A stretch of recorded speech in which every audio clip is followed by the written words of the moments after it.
बहुत समय पहले गंगा किनारे बसे एक छोटे से गांव में सुहानी नाम की एक स्त्री रहती थी। वह हर साल छठ पूजा बड़े भक्ति भाव से करती थी, लेकिन इस बार उसके मन में एक सवाल था। मैया से प्रार्थना तो हम मन में भी कर सकते हैं, तो क्या फिर हमें जल में खड़े होकर ही क्यों अर्घ देना होता है। छठ का दिन आया, सूरज ढलने लगा और गांव की सारी औरतें नदी के किनारे इकट्ठा हो गई। सबके हाथों में बांस की डलिया, नारियल, फल और दिए थे। सुहानी भी गई, लेकिन उसका मन प्रश्नों से भरा था। वह सोच रही थी, क्या सच में ये सिर्फ एक रीति है या इसके पीछे कोई रहस्य है। जब उसने नदी में पैर रखा तो ठंडे जल की एक लहर उसके शरीर से टकराई।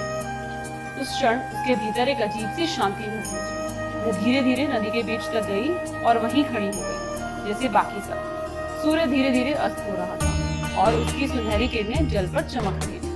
तभी सुहानी ने महसूस किया, जल में खड़े होकर जब वह सूर्य को देख रही थी तो उसकी किरणें जल में पड़कर परिवर्तित होकर उसके चेहरे पर पड़ रही थी। वह प्रकाश केवल बाहर नहीं, भीतर भी उतर रहा था और उसके मन की सारी अशांतियां जैसे थम सी गई। उसी समय उसकी दादी की कही बात याद आई।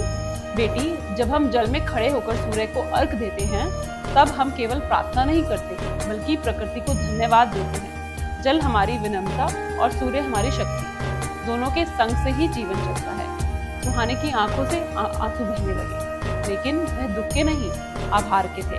और उसे समझ आ गया कि यह केवल पूजा ही नहीं, बल्कि आत्मा और प्रकृति के मिलन का क्षण है। उस दिन के बाद से वह जब भी छठ करती, हर बार जल में खड़े होकर अपने भीतर की शांति और सूर्य की ऊर्जा को महसूस करती। और जब कोई उससे पूछता कि जल में खड़े होकर पूजा करने का रहस्य क्या है, वह मुस्कुराकर कहती, जब तुम जल की ठंडक और सूर्य की गर्मी को एक साथ महसूस करोगे, तभी समझोगे कि सच्ची भक्ति क्या होती है।